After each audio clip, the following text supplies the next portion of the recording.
सकता है, इसलिए ये कि माफ़ी मांगे, अल्लाह ताला से माफ़ी मांगे और कोशिश करें, पूरी कोशिश करें उस चीज़ से निकलने की। एनीवे, तो ये आखिरी चंद आयात पढ़ लेते हैं। फ़बी अय्यी आलाई रब्बिका ततमारा, then which of the favours of your lord do you doubt, हाज़ा नज़ीरुम मिनन नुज़ुरिल ऊला, this prophet is a warner like the former warners, अज़ीफ़तिल अज़ीफ़ा, the approaching day has approached, approaching day तो आ रहा है, अप्रोच कर गया। नबी सल्लल्लाहु अलैहि वसल्लम इटसेल्फ सबसे बड़ा, हिमसेल्फ सबसे बड़ा साइन है कि वो डे करीब है, क्योंकि ज़ाहिर है मकसद ख़त्म हो गया, जो मैसेज आने थे वो आ गए हैं, अब तो बस इंतज़ार करो। तो ये बात है असल में। लैसा लहा मिन दूनिल्लाहि काशिफ़ा of it from those besides Allah there is no remover, और काशिफ़ा यानी कि कोई भी तकलीफ़ को अल्लाह के अलावा रिमूव नहीं कर सकता है, तौहीद का पैगाम है। अफ़मिन हाज़िल हदीसी ताजबून ताजबून, then at this statement do you wonder, व तज़हकून वला तबकून, and you laugh and do not weep, तुम हंसते हो तुम रोते नहीं हो। यानी किस तरह अल्लाह ताला ने, आप देखें कितनी इमोशनल ये बात है। व अन तुम सामिदून while you are proudly sporting, और तुम लोग जो है अपने खेल तमाशे में लगे हुए हो प्राउडली, और निगलेक्ट कर रहे हो अल्लाह की आयात को। फस्जुदू लिल्लाहि वअबुदू, जैसे एक बादशाह हुक्म देता है कि क्या हो गया तुम्हें, दिमाग ख़राब हो गए तुम लोगों के। तो ये अल्लाह ताला की तरफ से एक डांट भी है और इसमें मोहब्बत भी है कि क्या हो गया है तुम लोगों को, क्यों नहीं गौर कर रहे। तो जैसे ये आयत पढ़ी गई फस्जुदू लिल्लाहि वअबुदू, तो तमाम लोग सिवाय वलीद इब्न मुगीरा के सजदे में गिर पड़े। ठीक है, तो बहरहाल बात वही है ना कि अल्लाह के नबी सल्लल्लाहु अलैहि वसल्लम पढ़ने वाले हों और फिर वो भी कुरान मजीद, तो फिर उसकी पावर का अंदाज़ा आप लोग लगा ही सकते हैं। तो ये है वो फेमस इंसिडेंट जिसकी वजह से फिर वो 15 लोग जो अबिसीनिया गए थे वो वापस आ गए। उन्होंने कहा कि शायद कुरैश ने इस्लाम कबूल कर लिया। अबू बकर सिद्दीक़ की माइग्रेशन, उसकी एक स्टोरी है बड़ी मशहूर, वो हज़रत आयशा सिद्दीक़ा ने ख़ुद बयान की, उनकी बेटी ने, वो मैं आपको सुना देता हूँ। इनिशियली अबू बकर सिद्दीक़ ने डिसाइड किया था माइग्रेट करने का, और निकल भी गए थे हज़रत उस्मान गनी के साथ। ज़ाहिर उस्मान गनी उनके दोस्त थे। तो रास्ते में क्या हुआ कि जब जद्दा पहुँचे और वहाँ से जद्दा से फिर आगे कश्ती में जाना था अबिसीनिया, तो एक नेबरिंग ट्राइब था, उसका चीफ था इब्ने अद-दगना। इब्ने अद-दगना ने जब अबू बकर सिद्दीक़ को देखा तो उसने अबू बकर सिद्दीक़ को रोक दिया, और उसने बड़ी अच्छी एक स्पीच की जो हज़रत आयशा बयान करती हैं। वो स्पीच मैं आपको बताता हूँ। तो इब्ने दगना ने कहा, O Abu Bakr where are you going. Abu Bakr ने कहा कि मेरे लोगों ने हमें निकाल दिया इस कंट्री से, टॉर्चर किया है, और अब हमारे लिए जो है वो अल्लाह की ज़मीन ज़ाहिर है उसके हम फ़ज़ल के तलाश में निकले हैं कि अल्लाह ताला हमें प्रोटेक्शन दे। इब्ने दगना ने कहा, O Abu Bakr, a man like you should not leave his homeland, nor should he be driven out, because you help the destitute earn their living, you keep good relation with your kith and kin, help the weak and the poor, entertain guests generously, and help the calamity stricken persons. उसने तारीफ़ की अबू बकर सिद्दीक़ की कि अबू बकर, आप जैसा बंदा यहाँ से चला जाएगा तो खैर उठ जाएगी। आप तो लोगों की मदद करने वाले हैं, आप तो बेवाओं की मदद करने वाले हैं, आप तो बड़े काइंड हैं। तो उसने कहा कि आप वापस जाएं, मैं आपका प्रोटेक्टर हूँ, मैं आपको प्रोटेक्ट करूँगा।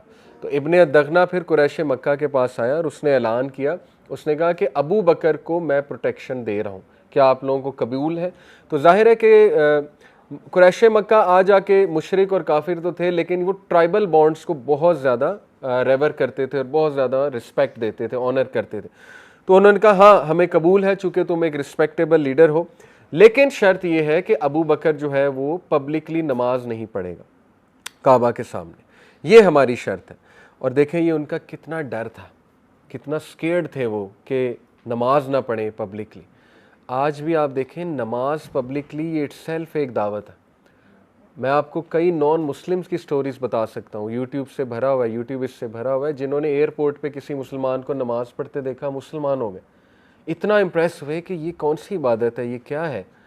कई नॉन मुस्लिम्स को मुसलमान मस्जिद लेकर गए, स्टोरीज़ मौजूद है, सिर्फ उन्हें कहा हमारे साथ नमाज पढ़ो, बस दिल में ये रखो कि गॉड को वर्शिप कर रहे हो, दैट्स इट, और हमारे साथ नमाज पढ़ो। अब उन्हें क्या पता नमाज में क्या पढ़ते हैं, लेकिन जस्ट बिकॉज ऑफ मूवमेंट्स और वो जो सेरेनिटी मस्जिद में थी, सिर्फ वो उसकी वजह से वो रोने लग गए जब उन्होंने सलाम फेरा कि ये क्या था, ऐसी फीलिंग तो हमने कभी आज तक नहीं की, और मुसलमान हो गए। तो खैर ये उन्हें डर था कि अगर ये पब्लिकली नमाज पढ़ेगा तो हमारे बीवी बच्चे, हमारे लोग देखेंगे तो वो तो इम्प्रेस हो जाएंगे। और उन्होंने कहा we are afraid that he may affect our women and children unfavourably. तो उसने कहा, कुरैश मक्का के लीडर ने कहा कि ये हमारी शर्त है। इब्ने दगना ने कहा कि ठीक है, मैं अबू बकर सिद्दीक को इस पे कन्विंस करूंगा, इस शर्त पे फिर जो है वो कॉन्ट्रैक्ट हो जाता है कि तुम इसके प्रोटेक्टर हो। लेकिन अबू बकर सिद्दीक रज़ियल्लाहु अन्हु भी ज़ाहिर है ईमान का उनका जज्बा क्या था, काबा जाकर तो नहीं पढ़ी लेकिन अपने घर के बाहर एक मस्जिद बना ली और वहाँ पे पब्लिकली पढ़ना शुरू कर दी। और अबू बकर सिद्दीक वज़ अ मैन जो बहुत रोते थे, उनको रोना बहुत आता था, ख़ुसूसन इस्लाम कबूल करने के बाद तो दिल और नरम हो गया। तो वो बहुत रोया करते थे कुरान मजीद की तिलावत करते हुए। तो लोग हैरान होते थे कि ये शख्स क्या कर रहा है, मतलब व्हाट्स मेकिंग हिम क्राई।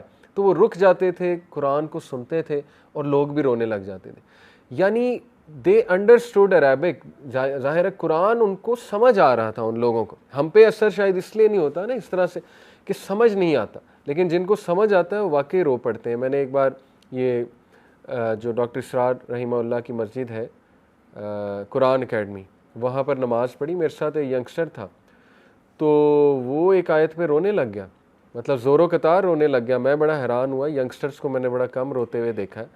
तो इशा के बाद जो है उसने सलाम फेरा, मैं उससे मिला, बड़ी मुझे खुशी हुई। वो रोया किस आयत पे था, सूरह माइदा की गालिबन आयत है, अब तो बहुत पुरानी बात है, मुझे थोड़ी थोड़ी याद है। अल्हम्दुलिल्लाह वो मुझे भी समझ आ गई थी वो आयत। वो आयत ये थी कि सहाबा की तारीफ़ की जा रही थी कि जब इनके सामने कुरान पढ़ा जाता है तो ये ज़ोरों कतार रोने लगते हैं और ये अपने रब से माफ़ी तलब करते। तो ये आयत सुन के वो भी रोने लग गया। तो जाहिर है जिनको कुरान समझ आता है ना, जिनको अफेक्ट करता है, तो काफ़ी लोग हैं जो रो पड़ते हैं। तो खैर अबू बकर सिद्दीक़ रज़ियल्लाहु अन्हु वो रो पड़ते थे। तो अब कुरैश मक्का को इतना डर लगा कि ये तो लोग इसे ज्वाइन करने लग गए मस्जिद में, लोग आते हैं, बैठते हैं, इम्प्रेस होते हैं, लोग तो मुसलमान हो जाएंगे। वो इब्ने दगना के पास गए, इब्ने दगना को कहा जी कि ये देख लो, हमने तुम्हारे कहने पे उसे प्रोटेक्शन दी थी, लेकिन उसने क्या किया, उसने तो अपने घर बाहर मस्जिद बना ली।